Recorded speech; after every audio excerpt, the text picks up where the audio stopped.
I'm going to tell you my honest take on the Dungeons and Dragons Edition Wars. Why they happen, right? I think it's interesting to look at it. Not to, oh, go, yeah, that was great. No, just interesting to look at why it happened. What was the cause? There's a company back in the day called TSR. That's where Gary Gygax was. That was the company that invented, brought out, produced Dungeons and Dragons. The first original edition. Then there was a basic edition. Then there was an advanced edition. Then there was a second edition of the advanced edition. TSR established D&D, the feel, and what it was. There was a bit of a big change from AD&D, from basic to AD&D. And the company understood that that could put people off. There was a bit of an edition war, if you want to call it that, where people were going, oh, I'm still doing the basic. I'm still doing original, and they avoided AD&D. TSR understood that, and they kept producing material for the older editions instead of just giving up on them, even though they brought out advanced Dungeons and Dragons at the time. So even the company understood the massive change would not appeal to everyone, right? At least not everyone already in the hobby.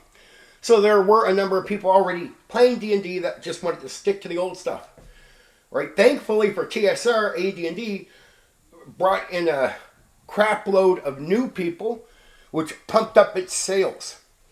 All right, so the company can afford to keep making material for that, and they're making enough money where they can keep producing for the original stuff to keep those people happy. And they did.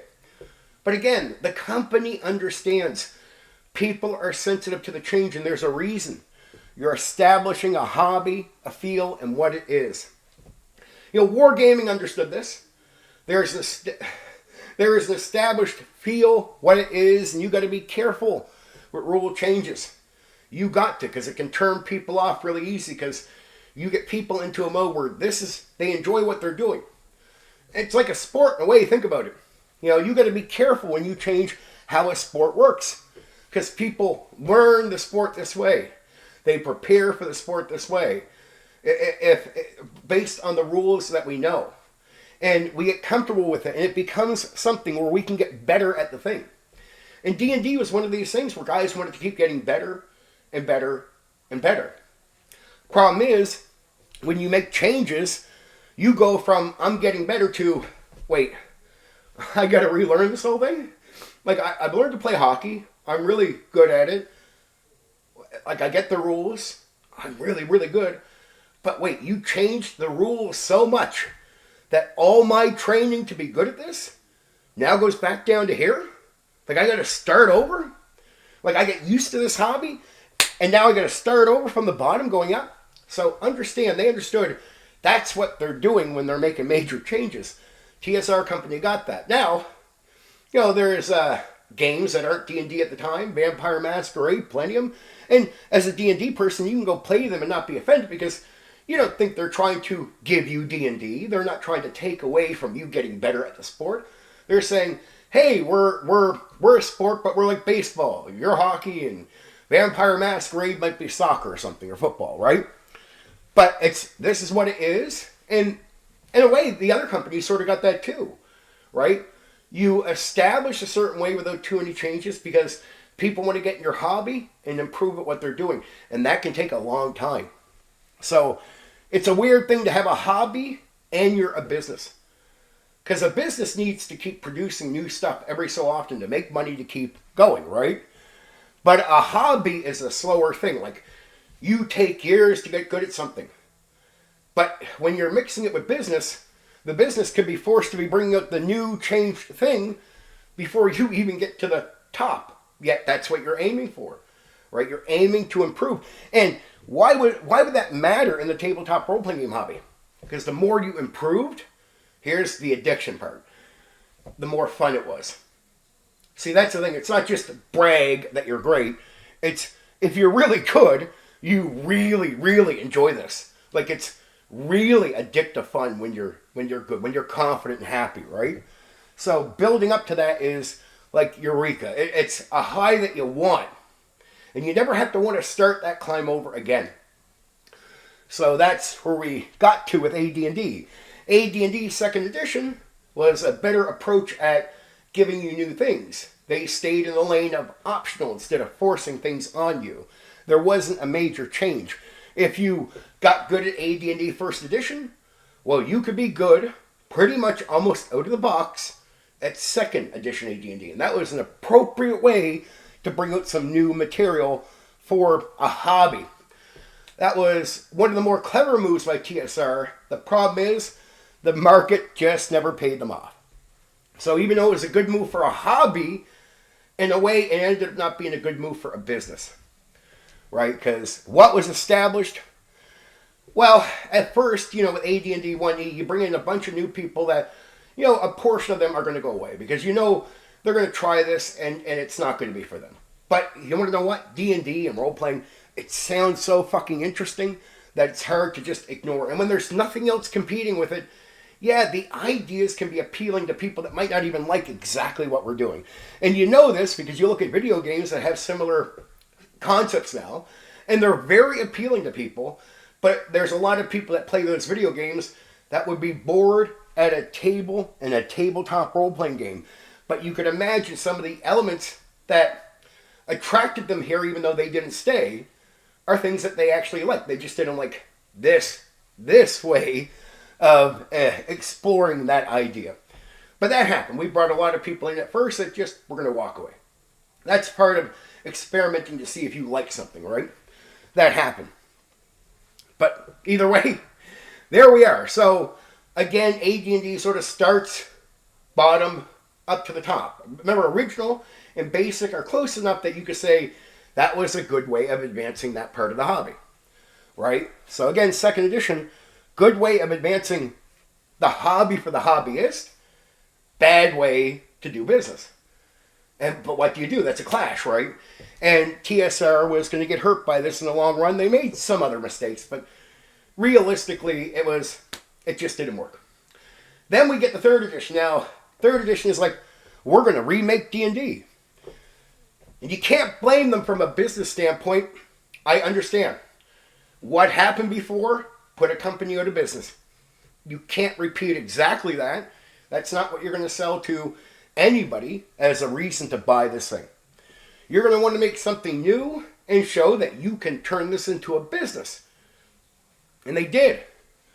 And the hobby was something where it's almost like skating and playing hockey and that. There's only so many rules, and the rest you sort of make up yourself. How fast you're going to skate, what you're going to do. You have a lot of freedom as a player in the sport to do a lot of things outside of the core stuff, right? And that's why old hobbies, like the war thing, where you can come up with your own decisions, where there's a lot looser things, where there's social contracts, and there's not something telling you this is exactly every part of the game, and you have no freedom to do what you want. You felt like that was a proper hobby thing or in that vein of a sport because you can bring your skill and talent to the thing where you're going, you know what, it doesn't give me a rule for everything. So I'm going to have to be clever. I'm going to have to be smart. I'm going to have to be charismatic. I'm going to have to be talented to get you by. With freedom was really important. You felt like that's the hobby. This is what it is. But realistically, that was bad for business. For the tabletop role-playing game hobby, or at least it didn't work. TSR could not cater to a hobbyist and stay in business. That's what happened, because hobbyists are pickier, right? I hate to say it, but it's just the truth. They can be very unloyal customers to a business. It's like, you're a hobbyist. Well, you're going to be extremely picky. Yes. Okay. Well, some of the things you like don't make us enough money. So we got to do something where we're trying to still cater to you, but we got to make a change to attract new customers to make the kind of money to make your product for you. Hobbyists were so picky, especially around TSR, that they would just be like, yeah, no, if you make changes, we just won't keep purchasing. And the purchasing power they have from that new expansion with AD&D 1, a lot of it left. Like I said, a lot of customers came in didn't like what was sold, like the experiment, the idea. They were like, oh, we like the concepts, we just don't like the table thing, right? And then there are some people that came in. I talked to a lot of players that originally got into AD&D First Edition, and they said the reason they came to it wasn't what they experienced when they sat at the table. They had no problem with playing in a tabletop role-playing game, but I remember a lot of people saying the advertising was, you're a hero, you're a knight, you're fighting under the sun, you're fighting a dragon under the sun. That's the images they seen, and they seen words like heroes and heroic. So they line up in their head, what a lot of people think of heroes and heroic and brave and courageous. And they see the images of the knight fighting the dragon. And they're like, I want to do that. I want to do exactly that. And I'm only buying the game for that. There were shitloads of people that bought AD&D 1 for that. When they went to play the game, they were like, okay, how long does it take to get to the riding the horse under the sun fighting the dragon?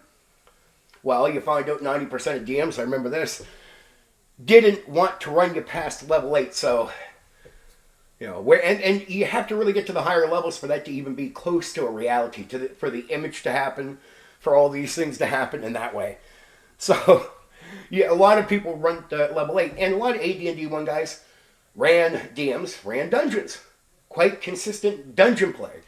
Where it's like, oh wait, what about the hero thing in the riding the horse and fighting the dragon under the sun? No, you're just going to be going through a dungeon. Now, a lot of hobbyists like that game style. Very loyal to it.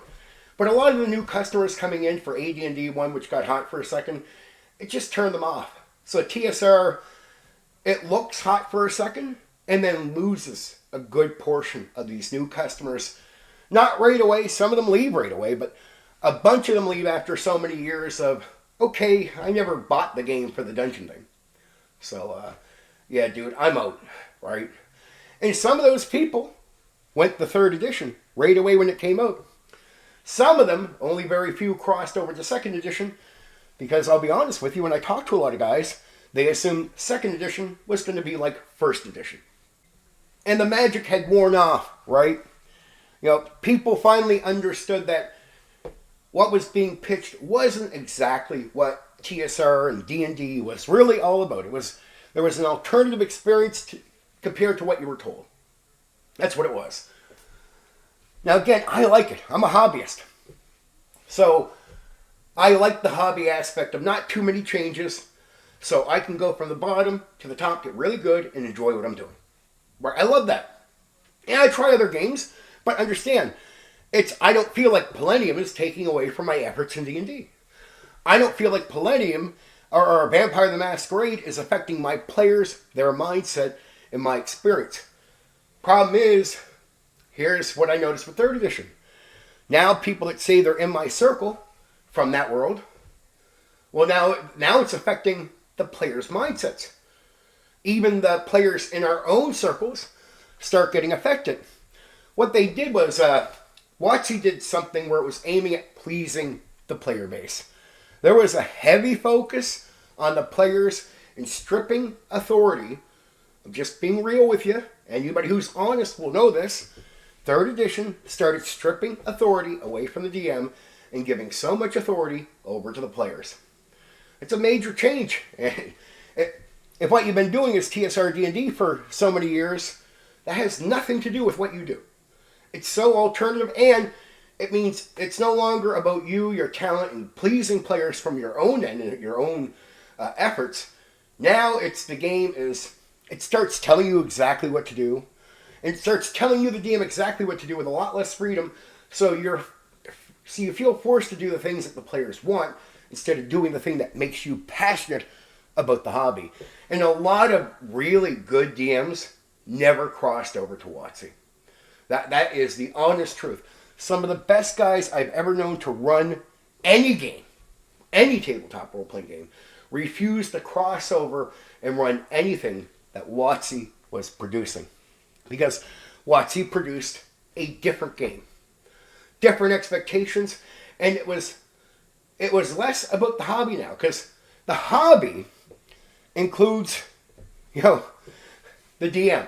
Major part of, because, we're really the hobbyists. We're the backbone of what this is.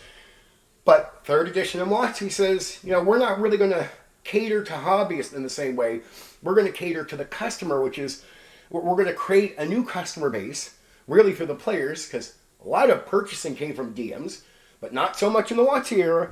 Now it's about getting players to make the purchases to get more money. And that's part of appeasing who they are and what they want. For you to get a great game, you need a great DM. A DM needs to feel like they're in the competition hobby to get better, not to brag, but to enjoy themselves and really be able to keep coming back to this gimmick, right? So you would notice a 3rd edition, I would notice a lot of DMs would start, drop off, start, drop off, start, drop off. And it was a lot of young guys, too, that didn't seem to want to DM at all. I noticed that just from the crowds I was seeing. And again, it's telling you what to do. So, in my take, this is such a different game that I got to start from the bottom up. And it has nothing to do with my skill anymore. Now I just got to do what the game says. I'm like, well, now I'm just a machine. My passion, my talent, what goes into storytelling instead of the game? I'm about performing. That's what a hobby is. It's like, imagine you go, hey, hockey player, stop worrying about how to skate, how to shoot the puck and all this. Come over and learn how to fucking read this thing. Hockey players are like, what the fuck are you talking about? It's like, yeah, you got to get good at reading this thing. No, I got to get good at doing this over here. And it felt sort of like that. Like, you go from your talent brings people to the table to you got a game in front of you saying, no, you really don't got a lot of freedom. You do this, and we're hoping the game, not your talent, brings people to the table. As much as I hate with what WotC did, I don't like it. And it continued on. It's no more a sport or really a hobby in the same way. It's more about creating this is what it is, and it's all really focused on the players. Now, over the years, they did try to be nice verbally about DMs, but it never changed what it was. And to me, it would not drive passion. That's why I think WotC has always had a hard time hanging on to DMs, people that run the games. Like, they get really flaky in that part of the hobby more than any other part I've ever seen in my life. Honestly, I've never seen a game that is so flaky on the game master stuff where they lose more than they ever fucking produce or ever recruit. And it hurts. It hurts it overall. Especially with 5e. You'll notice this. To this day, I know communities of gamers where you can walk in and you'll see all kinds of different games. And one week you might see 2 5e games and you're like, wow, there's WotC gaming? And you have to say it that way because it feels that way. Right? You walk over, man, you think to yourself, I hope these guys stay. Because you've been seeing it for years. You've been in communities and you're like, man, you guys flake out 5e DMs, 4e DMs, 3e DMs, flake out and go away so rapidly. I've never seen that happen to another tabletop role-playing game. I've seen other tabletop role-playing games just have a hard time taking overall, but I've never seen one that seems to get a community and then have just vast amounts of the people that try to run the game, don't dedicate themselves, don't play the forever DM, and very few, though there's some that still stay with it for a long time. It's not like the previous or other games. Like, yeah, you get people like me from TSR, dedicated DMs. Well, I'm not a forever DM. I'm a dedicated DM. Someone who's always had the option to play games whenever I want, right? But I choose. After 10 years of playing and game mastering, I stuck to game mastering because I love it. I enjoy it. But that's what old school did for me. It let me enjoy the hobby, right? My talent brought you to the table. My talent, my charisma kept you at the table. With 3rd edition, all that meant nothing. I could not apply my passion, my give a fuck to 3rd edition. It felt like I was there to serve the players. And I never got into this hobby to serve other people. A game with them, enjoyed the experience with them, but never my experience is secondary to theirs. And that's what 3rd edition felt like. It felt like you, the DM, your experience was second to the players. Like, oh man, yeah, well, we need you here, but if we didn't. And you'd hear that from third edition players all the time. You know, if we had a computer or something to run this, we wouldn't need you. They talk like that. I never heard TSR players ever talk like that. But you would hear that from 3rd edition guys, even 4th edition, and guess what? Even 5e players, I've heard them say stuff like this. Like, especially with the AI stuff now. They're like, yeah, I'd rather have an AI run the game. Okay, sure. But see, AI couldn't run old school because it was all based on passion. It didn't have a set order, right? It didn't have a set amount of things. It was a lot of loose things so you can apply your own ideas and talent and passion to the gimmick.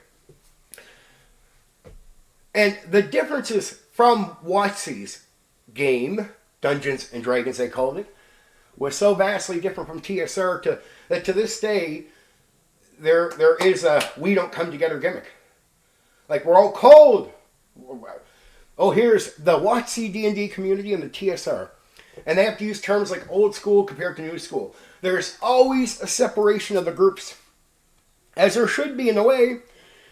WotC, their tabletop role-playing game, is, other than having elves and some familiar things, but other games do too, it's not TSR Dungeons and Dragons. It's not even related to TSR Dungeons and Dragons.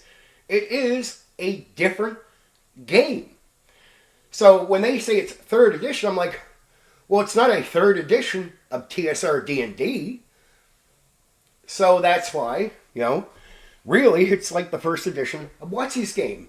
They used, in my opinion, they used the D&D title because, well, it's popular. It's already there. It already has a built-in customer base to a degree. And they know on some new hot idea, they might draw in some of them and get sales going right away. That's a good boost, so then they can push towards more people. Right? But this is why the edition wars happen. Because there was the difference between hobby and then going from we cater to hobbyists in a hobby to we cater to players for a business to make money. And it changed what we were doing. And again, it made my role as a dungeon master unfun. There's no fun to it.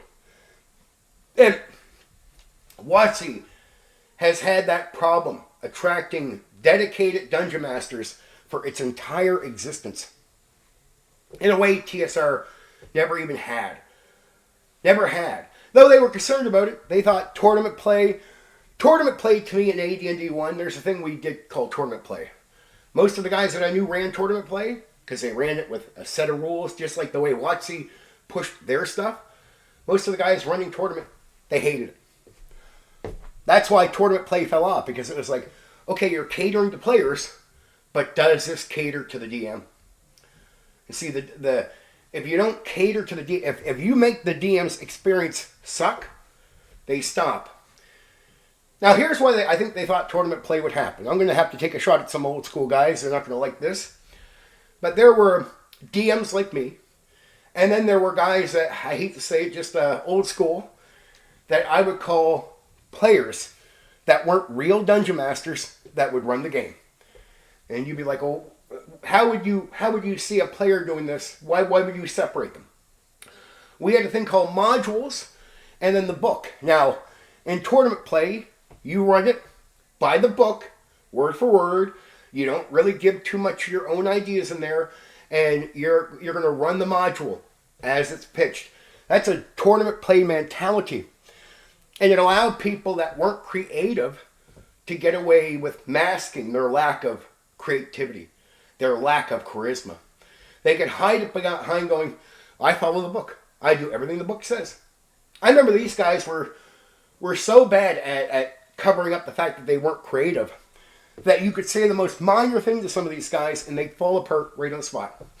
I remember one night, one of the worst scenes I ever seen.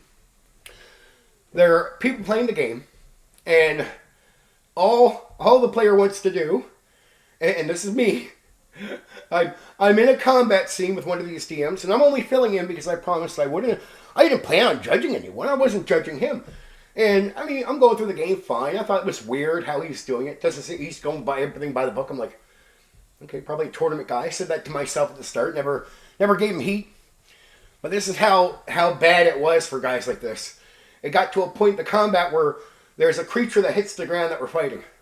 And I'm like, it makes sense to me. I'm riding a horse. I'm like, all right, I'm going to ride my horse over that thing. Like, just like, crush him.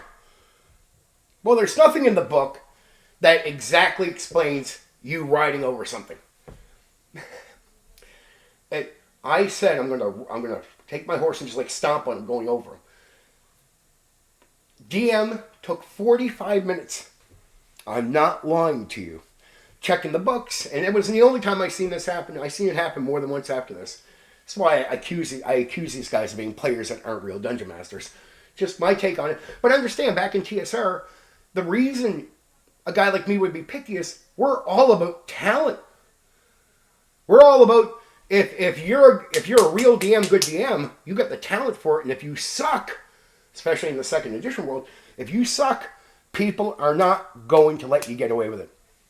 And that was all about second edition was if you don't have the talent, you will be called out. Like you keep sitting at that table because if you don't have the talent, it's not really going to be a lot of fun, right? So understand this is why I looked at him. It's like 45 minutes to find that out. And when you get over to third edition, you start realizing third edition is that. Follow the rules, do this now. Doesn't mean guys always did. Guys broke away from things, made host rules, they became popular.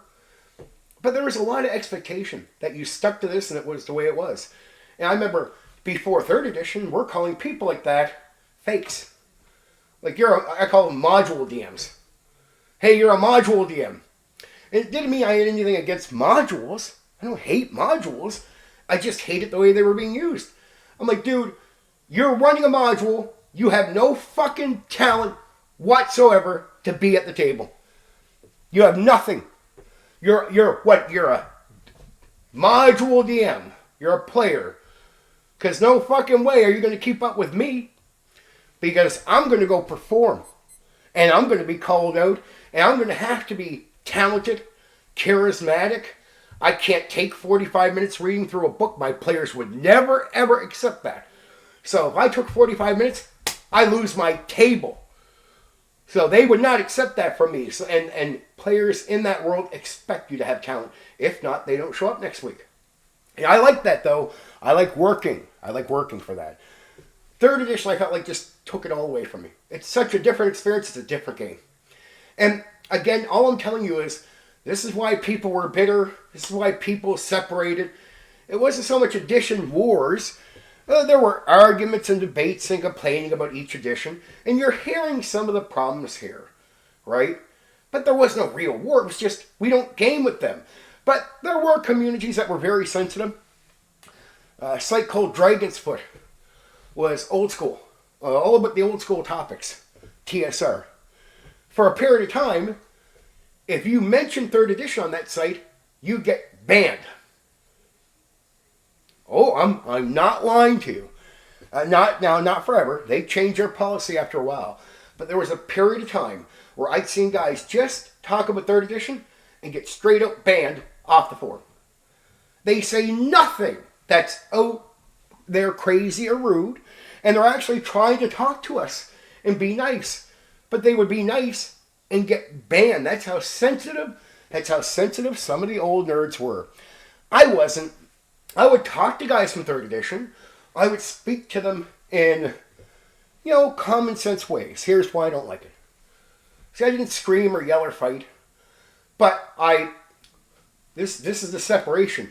So it's not really edition wars. It's just that there wasn't a lot of crossover.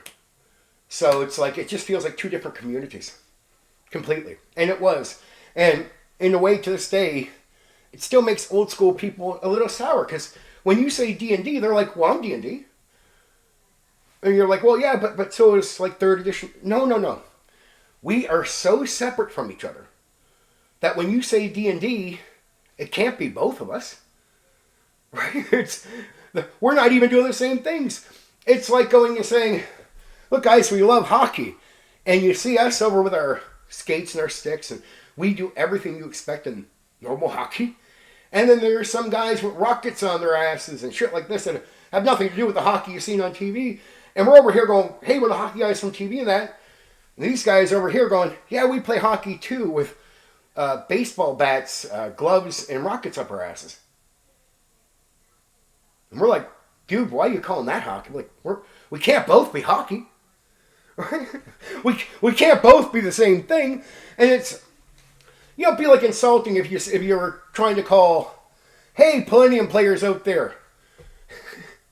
and you're looking at us and Palladium people are going, those are fucking D&D guys. They're not fucking playing. Fuck off. They're not even the same thing as us. Well, that's the way old school feels when you say D&D, because original D&D is here. When you say D&D and you mean both groups, we can feel insulted because we're like, when you say D&D, we're the originals, the real deal. But that has nothing to do with anything we're doing here. They both use elves, but so do other games use elves. So do other games have ability scores. It doesn't make them Dungeons and Dragons. Right? And even if the game went and purchased, the D&D title, we would say the same thing about them as we do about WotC. You can put D&D, the title, on your game, but it's not, right? And this is the clash, right? It was, I think, WotC did what it did to sell and make money. I am sympathetic. But it created a clash in the hobby. It's one they couldn't get away from. And to this day, I don't really hate them for what they did. See, hobbyists have a choice. And at least the wargamers got this.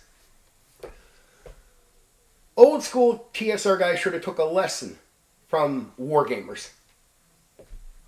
One thing, I talked to a lot of wargamers that didn't like old school D&D, but some of their friends did.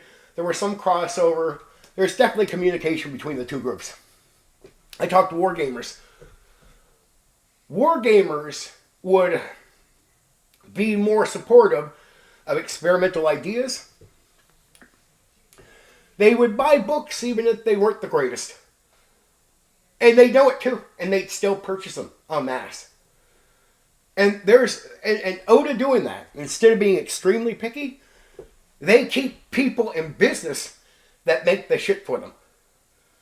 Right? And it's, these people need to draw new people in with new ideas. If every time they brought out a new idea, the wargamer said, we reject you completely. Wargaming the hobby would be this. Right? They'd be dead. And they would have, it wouldn't have been the companies or the people serving them that destroyed wargaming. It would be the people participating. Because if you don't invest, right, into the people making the shit for you, even when they're having a downtime, sooner or later they don't exist to keep making stuff for you. You see, hobbyists and nerds, they don't appreciate the market, and they're like, well, no, we'll just do what we want. Somehow we expect, the old school TSR guys were, we expect you to exist and serve only us minority, and we expect you, even if we don't pay for stuff, even if we don't invest in you, somehow we think there's some magic money that will float off trees for you and keep you in business so you can keep making games that we want. That just never happened. Right? Now, WotC did similar things to TSR, but instead of serving the hobbyist, they start aiming to serve the wider majority. And they did that because the wider majority repeat purchases more without you needing to change a trend from what TSR was doing. TSR simply leaned more towards the hobbyist, and they were doing this. Hey, hobbyists, these ideas might attract more people, but we need you to be attracted to them too, right? So if you'll purchase, because we're having a hard time with money, we can keep making stuff for you. We do got to bring some new people in because we lost some, and we need money. We need people coming in. So hobbyists that are already loyal to us, could you invest in what we're doing? And the hobbyists would be like, oh, no, here's the reason we won't, here's the reason we won't. Well, WotC went on, and all the things that TSR was doing that failed, they did similar things. The only difference is they didn't cater to the hobbyist. And by catering to the wider majority and bringing them in, the wider majority are not as picky. They'll buy your splat books, right? Even if they don't got the greatest things. They won't be so picky, and they'll repeat purchase. So you'll notice that WotC did similar gambling, similar fucking around. They even had similar staff. So even like they did almost the exact approach TSR did. So the business techniques that old school guys say that put TSR out of business, well, those techniques continue with WotC, but they didn't go to business. What was the difference? It wasn't the techniques that changed. It was who they aimed at. So it went from weak TSR caters to this, the hobbyist, the minority, to WotC caters to a wider majority. And again, it's not the same hobbyist. So these are people that will more effectively repeat purchase, right? So they purchase the next thing and the next thing and the next thing. Hobbyists just don't do that, but somehow they think a business can work magic, have money fall off trees, and somehow with no investment, no backing, no support, somehow that company can remain and keep serving them. It was delusional, and it fell apart on them. And when you look back at what the old school guys said, well, this is the reason, this is the reason. Well, WotC did all the same things. They did all the same things. So if these techniques put TSR out of business, or what put TSR out of business, why didn't the same gambling and techniques put WotC out of business on the tabletop role-playing game stuff? Different people, different customers. That's it. They went after, I mean, you call them stupid, but like a more general audience, whatever, you could be as crude as you want about who they went after, normies or whatever. Either way, the customer base that they went after, invest. And they understand that if you don't buy the stuff WotC's putting out, you don't get a company to make games for you. And it shocks me to know that the war gamers that were alongside TSR people, they did the same thing. They'd actually invest in their guys. And they wouldn't be as picky. And how could they be? They couldn't afford to be. Right? And if they were picky, you'd have no wargaming hobby. It would have fucking fell apart. Right? There was no way. They just didn't have they were never going to have a big enough customer base to compete in that way. So if you don't get your hobbyist willing to invest, if they abandon you, they don't just abandon you, the hobbyists abandon themselves. Either they like everything as it is, but if they want a new product, they have screwed themselves over. Because the only way they get new, the only way they get something different is if they keep you in business. And it's like TSR is saying, hey, old school guys, you have us. Like the chance that you have another company that will want to serve you ever again, it's not almost going to be non-existent. You have us. Like no matter what we do, gamble or not, if you don't invest, you'll never probably get something exactly like this again. And they were right. And at least I got to say, over all my research, did the company confront customers with the lack of investment? Yes, they did. They pleaded with people. Like, if you don't buy, right, when someone else takes this over, they're not going to want to cater to you because they're going to judge you as a customer not worth going after. Why would you want to go? Like, I got to be real with you. If I had a business and I encountered people from the old school and they were like, man, I might make a, like, they were flimsy, flaky in their purchases, wouldn't be good customers. Well, I'd be happy if they came in and bought something, but they'd probably start noticing I would not cater to them whatsoever. Man, it'd be really nice, Steven, if you brought out something like this for us too. Well, dude, guys, I'd invest in making stuff for you guys, but you guys are so picky that I'd probably lose money trying. And that's what happened to TSR. That's what happened to TSR. See, TSR didn't want to change old school. They just wanted new things and that to bring some new people in. But they still got to look at their core base and go, man, you understand we can't produce stuff and keep losing money this way. But again, nerds, they don't think of business. It took them forever. And you can see the flakiness with the OSR. I don't think that really has changed with the old school crowd. They're hobbyists. So I sort of get it. Right? But again, I think wargamers made us look stupid. So if you wonder what the edition wars were, was no real war. It was just a, how could I say? It's not a war. It's a divorce. That's what happened. It's a split. There's no war. We're just not coming together. There's a split. Very few crossover. There's a major split.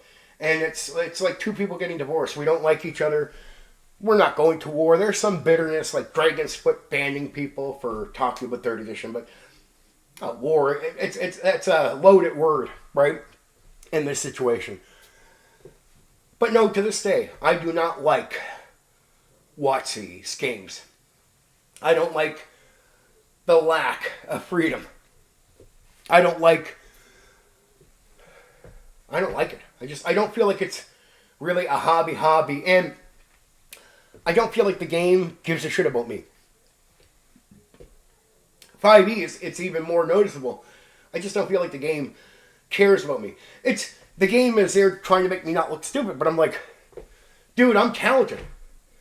Like, I read through 5e and I'm like, I don't need you to cover my ass on this. That's for a mediocre person. Not trying to be rude, but just being real. Oh, no, that covers for a fucking person with no charisma. I don't care about that. I don't care about the thing that just covers your ass because you have no talent. I have talent. I don't fucking need that thing for 5e or 4e or 3e. But a lot of that is to give the module DM some power. Make them look smart. I started realizing that with 3rd edition, there's a pushback on the DM. In 5e, there's a bit of leaning into the DM, but it's more to like, here, man, we're gonna make you look good. We're gonna make you look like a champion. Like, dude, I am a champion.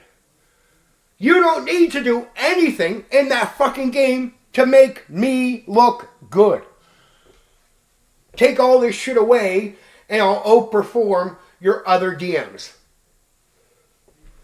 And the players will like what I do. So I don't need the shit to make me look good, and it's pathetic. See, that's my opinion. Look, I don't hate people that might be a player who wants to run the game and look like a smart DM. I get 5e is there to cater to you, right? He can make your mediocre ass look like a champion. I just don't need it, and I feel like when I run 5e, it's insulting. I feel outright insulted. Like, just, fuck's sakes, man, I don't need this shit. But the players will expect it. And it's there to make me look good. And after I ran my first 5e game, they're like, man, you did a great job. Like, shit, dude, I barely did anything. No, you did really good. What about this for? No, that was the game. No, but you ran. No, that's not.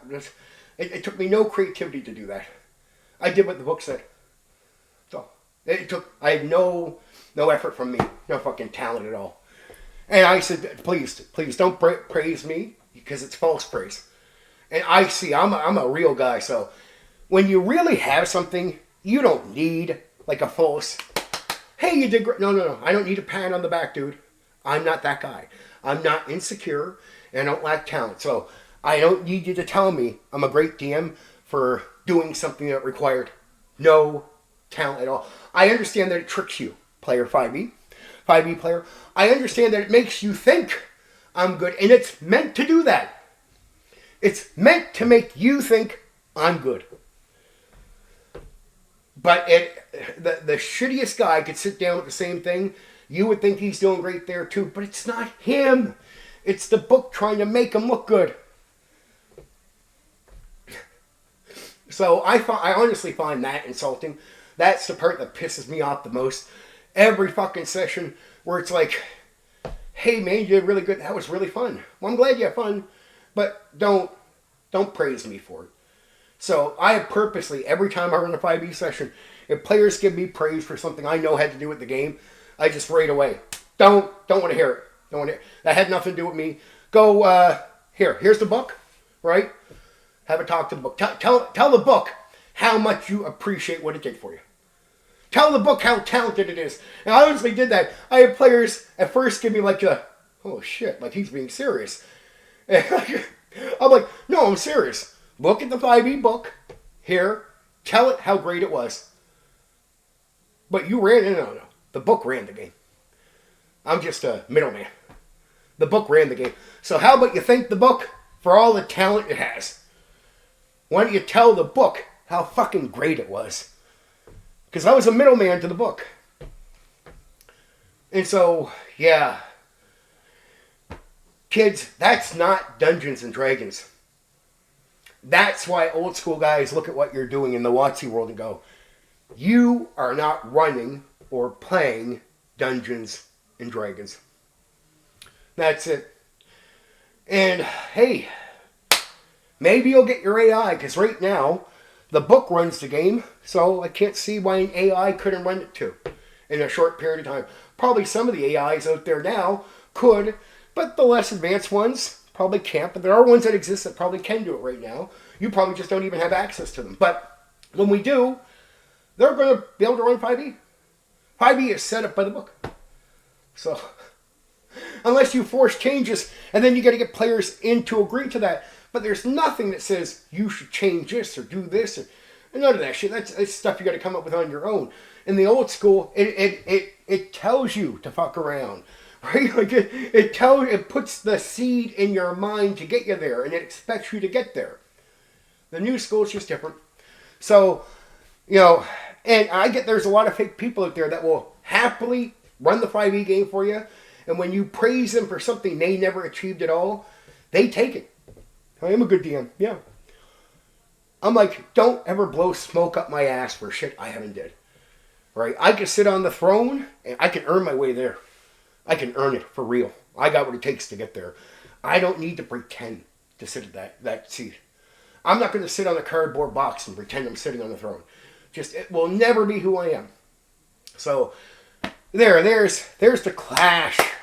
At least for me personally, between the new school and the old school and D&D and the Edition Wars. And I'm sick. I don't know how I got through this. I've just been talking. I think it's just killing time. Sorry if I don't sound the greatest. Just is what it is. Okay, I love you. Talk to you soon. Actually, tomorrow night I'll be interviewing GM Cody. 8 p.m. -4 GMT Atlantic time zone. Be there if you can be.